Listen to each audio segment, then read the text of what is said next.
welcome to Board Games with Niramas. I'm Joseph and this is Draco. Of course, we are here to continue this top 50 games of all time list. And well, we're going to pass the midway point here. We're going to go from 30 to 21. So I'm excited to get down there at the really good games. I mean, all of these games are great. I mean, you might think that, oh, a game is only number 50 or it's not on the list perhaps at all, but that doesn't mean it's a bad game, of course. It's just that it might be my number 65 or whatever. And that's still good because I play a lot of games. So let's get going. And yeah, I mean, it's been kind of hard to do this list actually because there's so many good games out there. It's hard to pick. And I think if you ask me, I mean, some of the games, they will be where they are. I mean, I guess for a long time, but some of them, of course, might be affected by a bit of, hype that I really enjoy them right now because I'm in the middle of a campaign or whatever on them. So, yeah, that's how it goes. It's really hard to do this in some sort of mathematical way. I mean, you have to go by feelings, basically. What feels fun to play? So let's start with my number 30, and that is Alchemists. It was number 8 last year when I only did my top 10. So it's really dropped down from 8 to 30, and the reason for that is basically, I think it's that game is sort of a bit of at first when you play it, it's so much fun, it's so amazing, and then I feel like, yeah, it's a good game, but I don't feel like I want to play it every week and so on, so that's why it dropped down. But it's a cool game. It's a deduction game where you're trying to make potions, worker placement style, on a board. You go around, you try to mix this potion with different ingredients.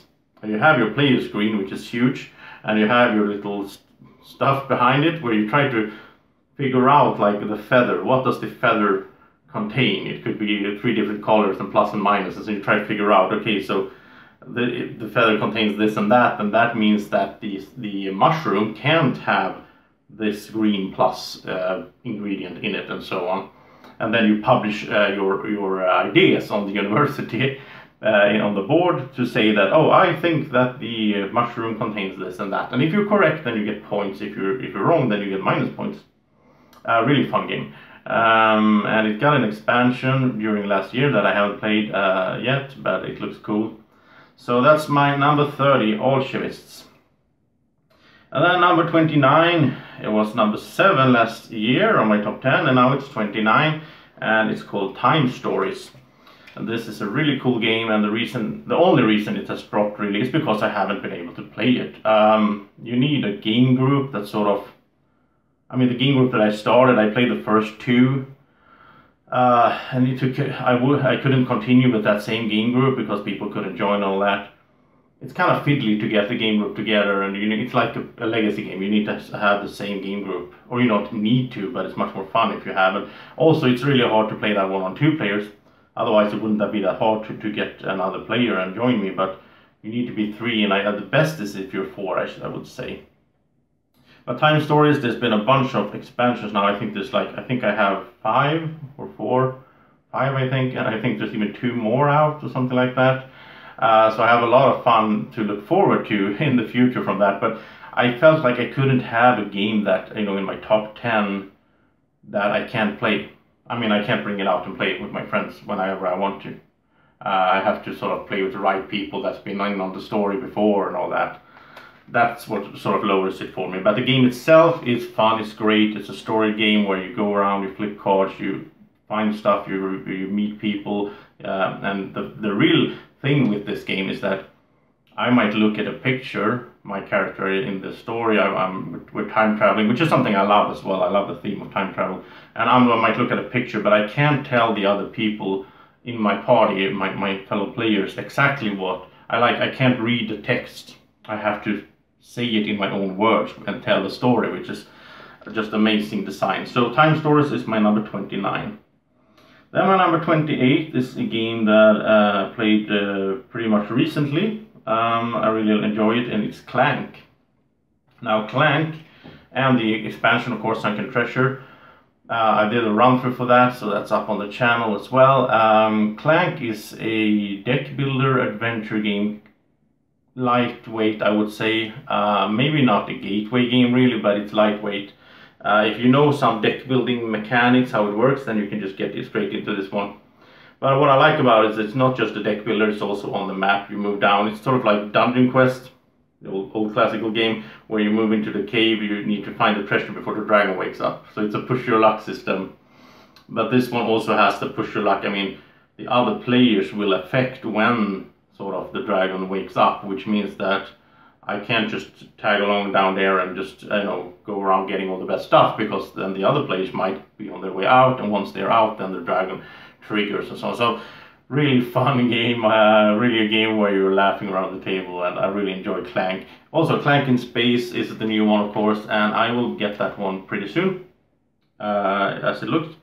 And so that one is something I'm excited for as well, because I think I prefer, in some games I prefer space. It's mostly space or fantasy. That's the two big genres, right? Most of the time I prefer space.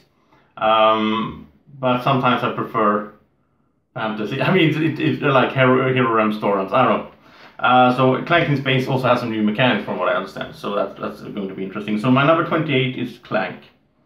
My number 27 is an older game, and that is Dominion. Dominion is a game that I really enjoy, and I'm not one of those people that played it until it, you know, the cards are basically used and broken.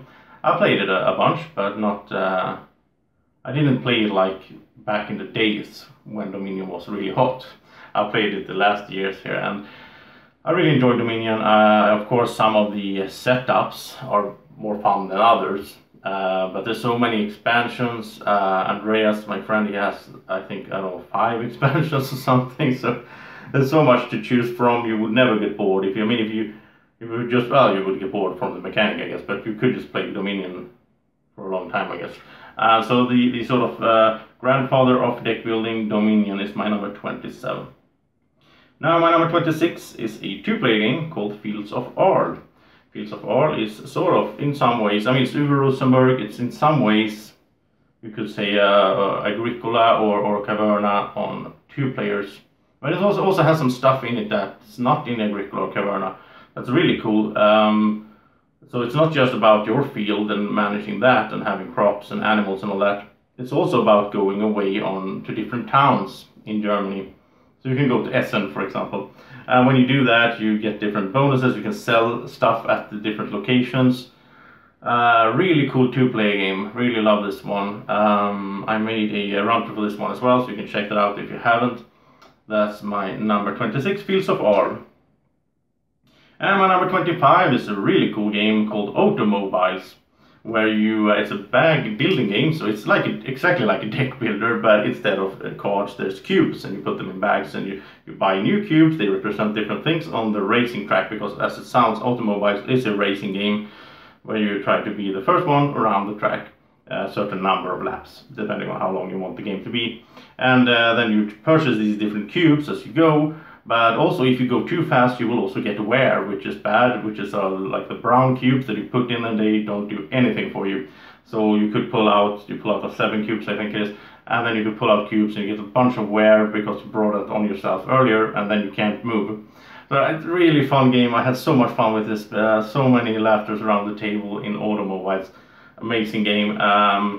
In some ways it could have been higher on my list, but there's a really tough competition up here. So number 25, Automobiles, and we are halfway through the list, and now we just, 25 more to go, right? So let's go into 24.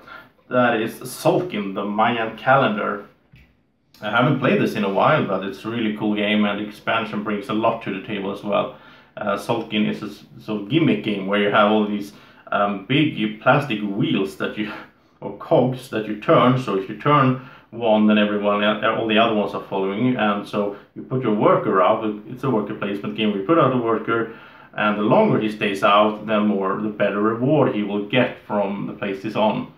And then it's an action to bring your worker back, which I find that really interesting in worker placement games, where you not just place your worker and then he comes home at the end of the round, but you have to actually do an action to take workers back, and you can't place and take back workers on the same turn, so you have to sort of try to manage it so that you place these guys out, they get their reward, and then you can remove all of them at the same time, which is kind of hard. And you have to feed your people all the time with corn, so there's a pressure there. You have to sort of be friendly to the gods. You can build buildings. Really cool game, and That is Sulkin, my number 24. So my number 23 is another Euro game that I haven't played in a while, but really close to my heart, and that is Amerigo by Stefan Feld. Again, it's sort of a gimmick in the game because you have a cube tower. So you have this tower, just like a dice tower, where you throw in cubes of different color, and whatever comes out, because some of them will be stuck in there. So whatever comes out determines which actions you can do and how well you can do that action. And then you have the ship, there are 2 ships, you sail around the Caribbean islands, you try to settle down, build up your colonies, find different goods and so on. But it's all managed by this tower, and of course if some of them get stuck in there, the cubes, then the next turn when you throw in another color, then one of them might pop out, and all of a sudden you can do another action that you didn't expect. So it's hard to plan so far ahead, but you have a sort of, I mean, it's not like rolling a die, because you have some information. You know how many of that color cube is in the tower and are stuck, because you can figure it out by watching how many came out. So a really fun game. I can really recommend that one. That's Amerigo, my number 23. My number 22, once again, a classic Euro game, and that's Castles of Burgundy. And that's all again Stefan Feld. There's a lot of Stefan Feld on this list, as you noticed by now. Castles of Burgundy, you have 2 dice, you roll them, they will determine what you can do, sort of, what kind of buildings you can buy, and what kind of buildings you then can build from your storage. You're trying to build up a kingdom with little tiles, very bad quality on the tiles though. That's one thing that brings this game down. It could have been higher up on my list if it had a deluxe version or a better version, because I hate those little, thin cardboard tiles and everything is so, and the flimsy board, I don't like that, but the gameplay is so good that it's on my list anyway. So Castles of Burgundy is a really fun game, and I mean, you roll dice, so there's luck involved, but you have these workers that you can sort of change the dice number on, so there's a way to do that, and that's I think it's the top Stefan Feld game on my list. I think so. Okay, so that's my number 22, Castles of Burgundy. Then we have finally number 21, Near and Far, and that's one from this year. That's a newer one. Near and Far is a amazingly beautiful. I think I love these color system. I mean, it's like sand and desert and all that, and it's an adventure game, but it has the Euro mechanism. So you go to town with your character, you sort of build him up, you recruit people into your follow, so you become stronger. You can get yourself equipment, you can have a little bird or a turtle that follows you around that can carry that equipment for you. It's really cute, everything in it. Draco really likes it. There's also lizard people in it, which he sort of feels some sort of brotherhood with, I guess, being a dragon and all. And then you go out for adventure, and then you need to be prepared. And when you go out adventuring in the world, you need to fight some bandits. You can find treasures, of course. You can build your little settlements that will give you coins or rubies. And also you will find quests. And when you find quests, the other player, the player to your left, I think it is, or to the right, brings out the fat quest book and pulls out a number depending on where on the map you are, and reads to you a little story, and you get to choose. So you might, I know that when we did the run through, you can check it out up there if you haven't. I know that Draco met some kind of animal, and he could choose, does he want to eat the animal, or does he want to help the animal was wounded? Do you want to help the animal, or he wants to eat, and Draco ate the animal, of course. I mean, Draco was hungry, I mean, what can you say? Or Draco's little lizard guy character, of course.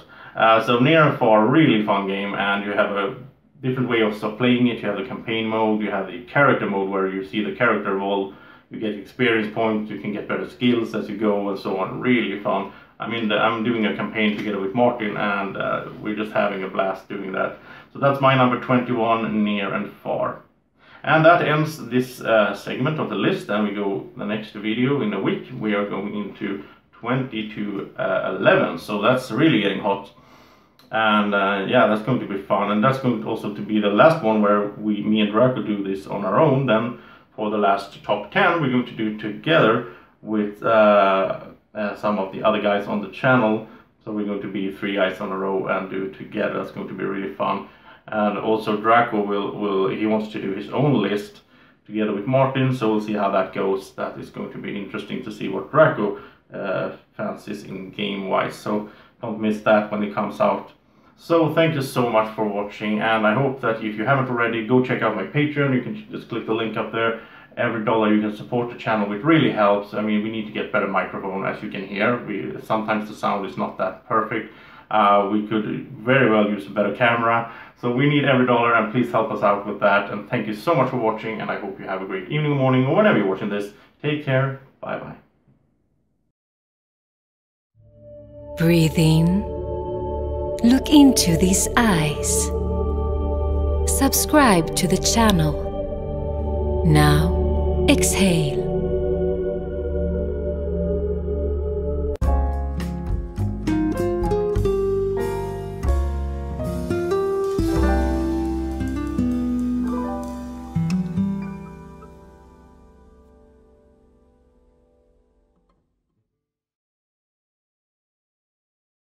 Board Games with Niramas is sponsored by Alara Games in Sweden.